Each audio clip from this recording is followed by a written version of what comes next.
యెహోవా ఈరే నన్ను చూసేవాడా, నీవుండుటయే చాలు. యెహోవా రఫా స్వస్థ ప్రదాత, నీ గాయమే బాగు చేయు. యెహోవా షమ్మా తోడుండువాడా, నా అక్కరలను తీర్చు. మహాఘనుడవును మహోన్నతుడు నైన మా ప్రియ పరలోకపు తండ్రి, మీ మహిమోన్నత కృపను బట్టి మీకు వేలాది వందనములు స్తోత్రం చెల్లించుకుంటున్నావు నాయన. అల్పుడు నాయన, నన్ను మీరు జ్ఞాపకం చేసుకొని మీరు ఇచ్చినటువంటి వర్తమానాన్ని ఇప్పుడు ప్రభు టీవీలో ప్లే చేయడానికి రికార్డ్ చేస్తూ ఉంటుండగా మీరే ఆది నుండి అంతవరకు తోడయ్యండి. సమస్త ఘనత మహిమ ప్రభావాలు మీరే తెచ్చుకోనండి. యేసు నామమున అడుగుచున్నాను తండ్రి, ఆమేన్. క్రీస్తునందు ప్రియులారా, మరొకసారి ఈ టీవీ ముఖాన మీ ఎదుటికి రావడానికి ప్రభు చూపిన అత్యంత కృపకై దేవునికి స్తుతి చెల్లిస్తున్నాను. మీకు అందరికీ కృతజ్ఞతలు చెల్లిస్తున్నాను. ఈ సందేశాలు యెహోవా ఈరే ప్రార్థనా మందిరం, సింగరాయకొండ, 9705337645 అనేటటువంటి చిరునామా నుండి వెలువడుతూ ఉన్నాయి. ఈ దినం ప్రభు నాకు అనుగ్రహించినటువంటి వర్తమానం యొక్క మరి అంశం ఏమిటి అని అంటే, సంతృప్తి అనేటటువంటి అంశం.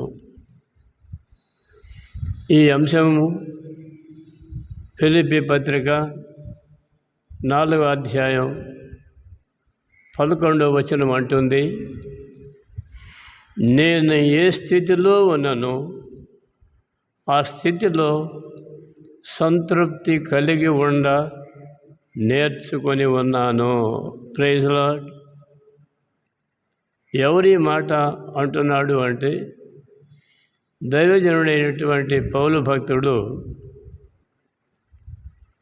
ఆయన ఫిలిప్పీ సంఘానికి వ్రాస్తూ ఈ మాట చెప్తున్నాడు. ఆయన ఫిలిప్పీ పత్రిక 4వ అధ్యాయం 11వ వచనములో ఆయన చెప్పుతున్నటువంటి మాట ఏంటి అని అంటే, నేను ఏ స్థితిలో ఉన్నానో ఆ స్థితిలో సంతృప్తి కలిగి ఉండ నేర్చుకొని ఉన్నాను. Praise lord. అంతేకాదు, ఆయన ఇంకా ఏమంటున్నాడు అని అంటే, దీన స్థితిలో ఉండ నెరుగుదను, సంపన్న స్థితిలో ఉండ నెరుగుదను. ప్రతి విషయములోనూ అన్ని కార్యములలోనూ కడుపు నిండి ఉండుటకును, ఆకలి కొని ఉండుటకును, సమృద్ధి కలిగి ఉండుటకును, లేమిలో ఉండుటకును నేర్చుకొని ఉన్నాను. హల్లెలూయా. Praise Lord. ఆయన ఆయా పరిస్థితులలో, జీవిత సమస్యలలో ఆయన ఎలాగూ తనను తాను ప్రభువుకి ఇష్టడుగా, అంతేకాదు ఆయన ఏ ఏ సంఘాలలో సువార్థికుడిగా ఉన్నాడో ఆయా సంఘాల వారి మీద ఆయన నిమిత్తమైనటువంటి పెనుభారము ఏది మోపకుండా తాను జీవించడానికి ఎంతగా ప్రయాసపడ్డాడో ఆ విషయం మనం ఇక్కడ గ్రహిస్తున్నాం. ప్రియులారా, ఈ స్థితి క్రైస్తవుడు క్రైస్తవురాలు అని చెప్పుకునేటటువంటి వారిలో ఉండి తీరాలి. ఎందుకని అంటే ఈ దినాలలో వాక్యోపదేశము కూడా ప్రధానమైనటువంటి ఉద్దేశం ఏమిటి అని అంటే దైవభక్తి లాభ సాధనము అని ఇహలోక సంబంధమైనటువంటి ఆస్తిపాస్తులను సంపాదించుకోవడానికి, గౌరవ మర్యాదలను సంఘములో కూడగట్టుకోవడానికి అనేకులు ప్రయాసపడుతున్నట్లుగా మనం చూస్తున్నాం. కానీ ఇక్కడ దేవుని సేవకుడు అంటున్నాడు, ప్రతి విషయములోనూ అన్ని కార్యములలోనూ కడుపు నిండి ఉండుటకును, ఆకలిగొని ఉండుటకును, సమృద్ధి కలిగి ఉండుటకును, లేమిలో ఉండుటకును నేర్చుకొని ఉన్నాను. ఇవన్నీ ఎక్కడ నేర్చుకున్నాడు ఆయన? అంటున్నాడు, నన్ను బలపరచు వాని యందే నేను సమస్తమును చేయగలను. హల్లెలూయా. He depends upon the Lord who saved him. In the name of Jesus Christ. Jesus Christ himself appeared to him in the noon of the day. అలాంటి ప్రత్యక్షత కలిగినటువంటి దైవజనుడు సంఘముల మీద తన నిమిత్తమై భారమేమీ లేకుండా తాను ఎలాగా మసలుకోవాలో ఒక సువార్థికురాలు దైవజనుడు మారు మనసు పొందినటువంటి ప్రతి వ్యక్తి ఎలాగు జీవితం సమస్యలలో దేవుని వైపు చూస్తూ మసలుకోవాలో ఈ వాక్య భాగంలో మనకు అర్థమవుతూ ఉన్నది. అంతేకాదు, ఇంకొక విషయం కూడా ప్రభు నాకు బయలుపరిచేటువంటి విషయాన్ని నేను మీ ముందు ఉంచాలని అనుకుంటున్నాను.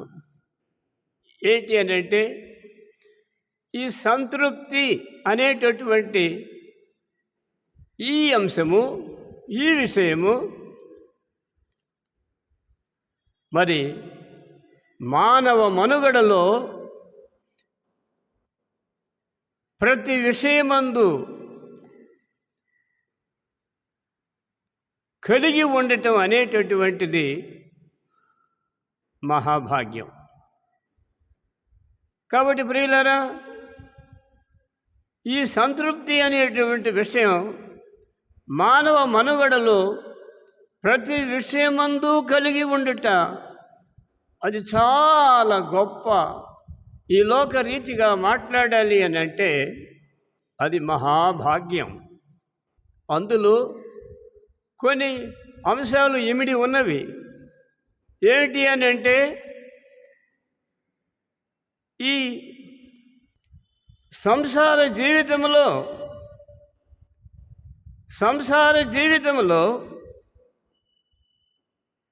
భార్యాభర్తలు అనేటటువంటి వారిని దేవుడు జతపరిచాడు. మానవుడు ఒక్కడే ఉండటం ఆయనకి ఇష్టం లేక, వానికి సాటి అయినటువంటి సహాయాన్ని ఇస్తాను అని ఆయనే ఆలోచించి పురుషునికి సహాయకారిగా వాని ప్రక్కటెముకలో నుండి ఒక ఎముకను కొంత మాంసమును తీసి ఆయన రూపములో, ఎవరి రూపము? ఆదాముకి ఇచ్చింది దేవుని రూపమే, స్త్రీకి ఇచ్చింది దేవుని రూపమే.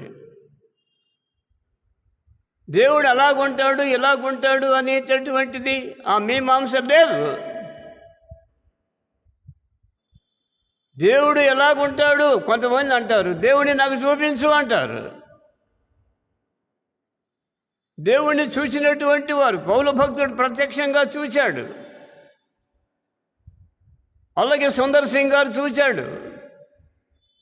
ఇంకా కొంతమంది భక్తులు ఈ లోకములో ఆయన యొక్క ప్రత్యక్షతను కనులారా చూచారు. యెషయా భక్తుడు దేవుని చూచి, అయ్యో నేను అపవిత్రమైనటువంటి పెదవులు గలవాడును ఆయన కేక వేశాడు. పేతురు కూడా ప్రభువారిని చూచినప్పుడు, అయ్యో నేను దిగంబరుడిగా ఉన్నానని సముద్రపు నీళ్లలో దూకాడు. ప్రకృతిలో ఏ మానవుడైనా ఎప్పుడైనా దేవునిని చూడాలా అనుకున్నప్పుడు, ఒకవేళ దేవుని ప్రత్యక్షత వారికి కలిగినప్పుడు వారు మేము అప్రయోజకులము, దిగంబరులము,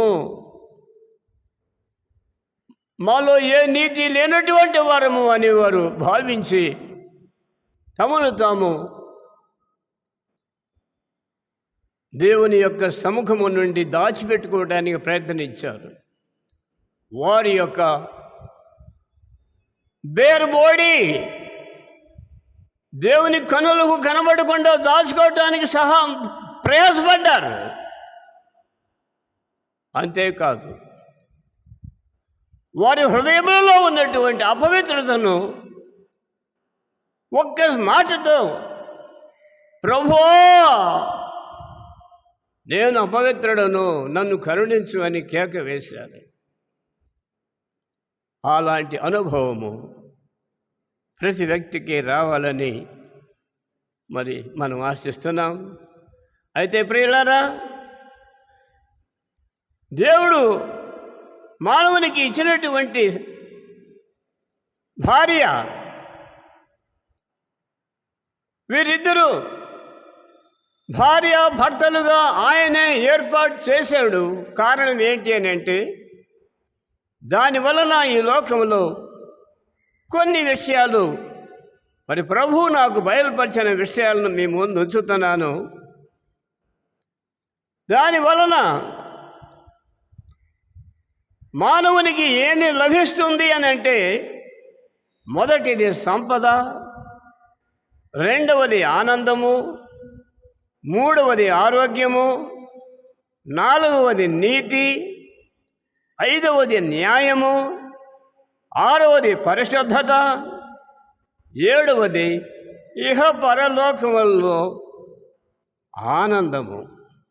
అంతేకాదు, ఈ అన్నిటినీ మించినటువంటిది పరిశుద్ధమైనటువంటి ప్రేమ, అకళంక ప్రేమ. ప్రేమ అనేటటువంటిది శాశ్వతమైనటువంటిది. ఆ ప్రేమే మానవుని ఎడల దేవునికి ఉన్నటువంటి ఆ ప్రేమే క్రీస్తు రూపములో దర్శనమిచ్చి మానవాళిని తమ పాపము నుండి ప్రక్షాళనము చేయడానికి ఆయనే ఈ లోకములోనికి యేసు క్రీస్తు అను పేర ఈ లోకములోనికి వచ్చి ఆయన శిలువ మ్రాను మీద తన్ను తాను బలి చేసుకున్నాడు. హల్లెలూయా! ఎవరి కొరకు? తాను దేవదూతల కంటే ఎక్కువగా ప్రేమించినటువంటి మానవుడు, మానవుని తన కొరకు తన స్వరూపమందు సృజించుకున్నటువంటి దేవుడు, భయంకరమైనటువంటి సైతాను వలన దారి తప్పినప్పుడు వానిని మనలో తన హక్కునకు చేర్చుకొని నిత్య జీవము వానికి అనుగ్రహించడికి, లేక వాని సంతానమైనటువంటి నీకు నాకు అందరికీ సర్వ మానవాళికి పరలోక రాజ్య సౌభాగ్యము అనుగ్రహించడానికి, నిత్య జీవము ప్రసాదించడానికి, యుగ యుగములు ఆయనతోనూ ఆయన కుమారుడైనటువంటి క్రీస్తు ప్రభువుతోనూ జీవించడానికి ఆయన చేసినటువంటి అపారమైనటువంటి కృపా కార్యము. దేవునికి స్తోత్రం. కనుక ఈ విషయంలో మనం చూసినప్పుడు ఈ సంసార జీవితంలో భార్య యందు భర్తకు సంతృప్తి ఉండాలి, భర్త యందు భార్యకు సంతృప్తి ఉండాలి. ఈ ఇద్దరి మధ్య సంతృప్తికరమైనటువంటి సంబంధము ఏర్పడినప్పుడు, అనగా వారి బిహేవియర్, భర్త తన భార్యను ఎలాగూ గౌరవించాలి. అబ్రహాము భార్య శారమ్మ తన భర్తను నా యజమానుడు అని హెచ్చరించింది.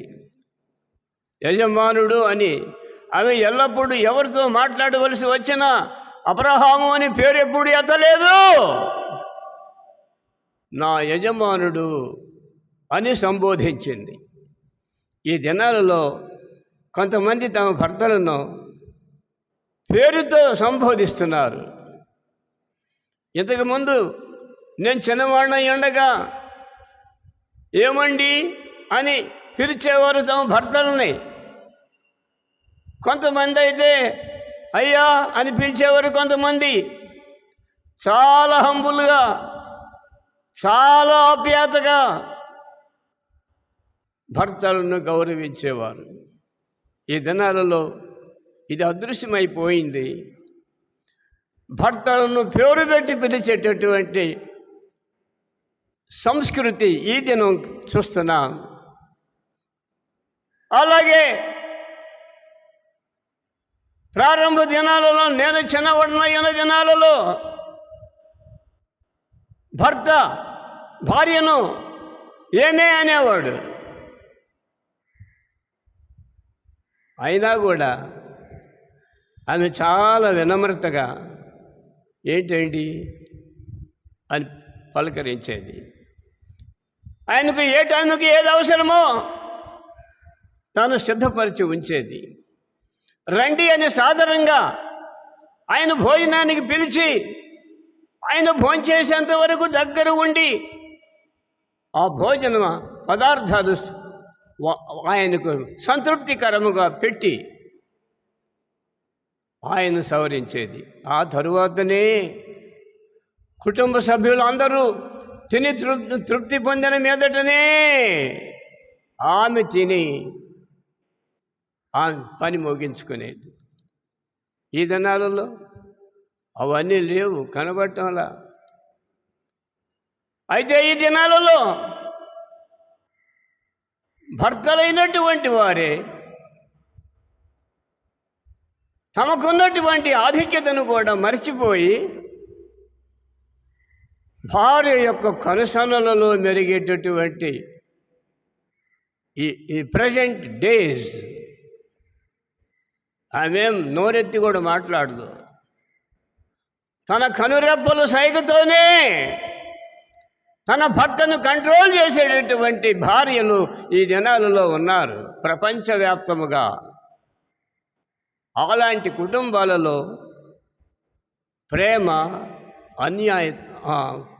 అనురాగము ఏమీ ఉండవు. తమ పిల్లలు మర్యాద నేర్చుకొనలేరు. వారిని ఈ సంసార జీవితంలోనికి ప్రవేశపెట్టినటువంటి సృష్టికర్త అయినటువంటి యెహోవా దేవుని వారు ఎరుగరు. కనుకనే ఈ దినాలలో కుటుంబాలు విచ్ఛిన్నమైపోవడానికి అవే కారణాలు. కనుక ప్రియులరా, ఏమిటి సంగతి అని అంటే 139వ కీర్తన 15-16 వర్సెస్లో ఏమంటున్నాడంటే, నేను రహస్యమందు పుట్టిన నాడు, భూమి యొక్క అగాధ స్థలములలో విచిత్రముగా నిర్మింపబడిన నాడు, నాకు కలిగిన ఎముకలు నీకు మరుగై ఉండలేదు. హల్లెలూయా. ఎవరి మాట అంటున్నాడు? దేవుని సేవకుడైనటువంటి దావీదు రాజు. ఆయన దేవుని ఈ రీతిగా మహింపరుస్తున్నాడు. నేను రహస్యమందు పుట్టిన నాడు, భూమి యొక్క అగాధ స్థలములలో విచిత్రముగా నిర్మింపబడిన నాడు, నాకు కలిగిన ఎముకలు నీకు మరుగై ఉండలేదు. అంతేకాదు 16వ వచనం అంటుంది, నేను పిండమునై ఉండగా నీ కన్నులు నన్ను చూచెను. హల్లెలూయా. నేను పిండమునై ఉండగా నీ కన్నులు నన్ను చూచెను. నియమింపబడిన దినములలో ఒకటైనా కాకమునుపే నా దినములన్నీ నీ గ్రంథములో లిఖితములాయను. హల్లెలూయా. ప్రియులారా, నేను పిండమునై ఉండగా నీ కన్నులు నన్ను చూచెను. చూడండి, ఇప్పుడు గర్భవతి గర్భములో ఎదుగుచున్నటువంటి పిండము యొక్క ఎదుగుదలను స్కానింగ్ చేసేటటువంటి యంత్రాలు ఈ వాక్యంను ఆధారము చేసుకొని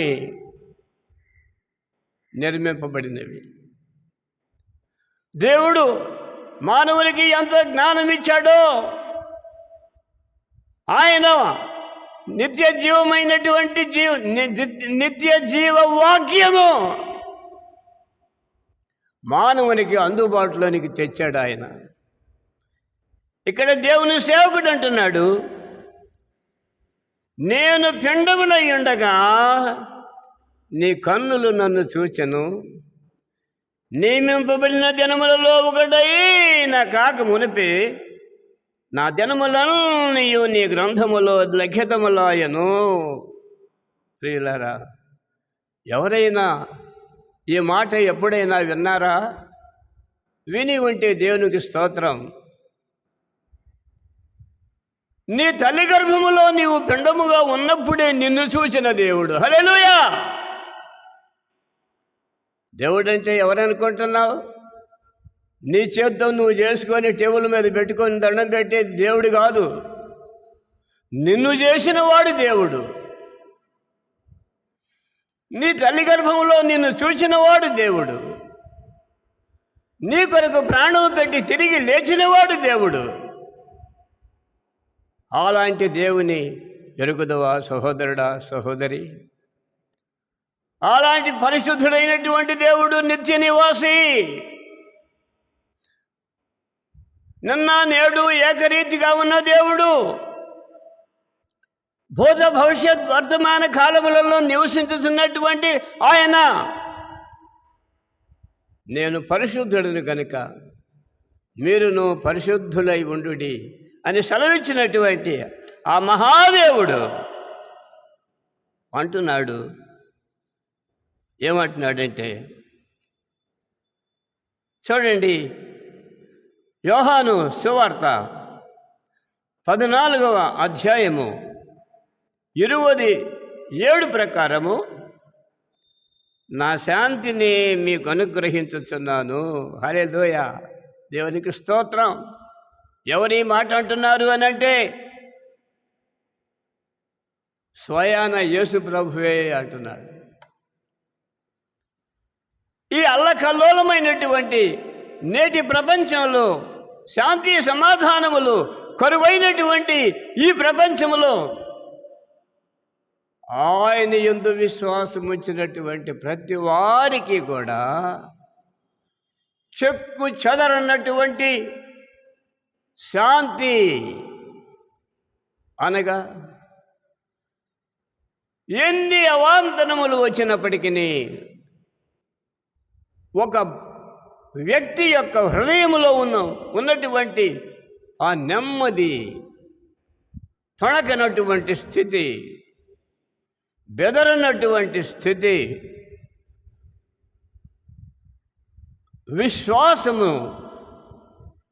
విశ్వాసము తనలో కృమ్మరింపబడినటువంటి స్థితి కలిగి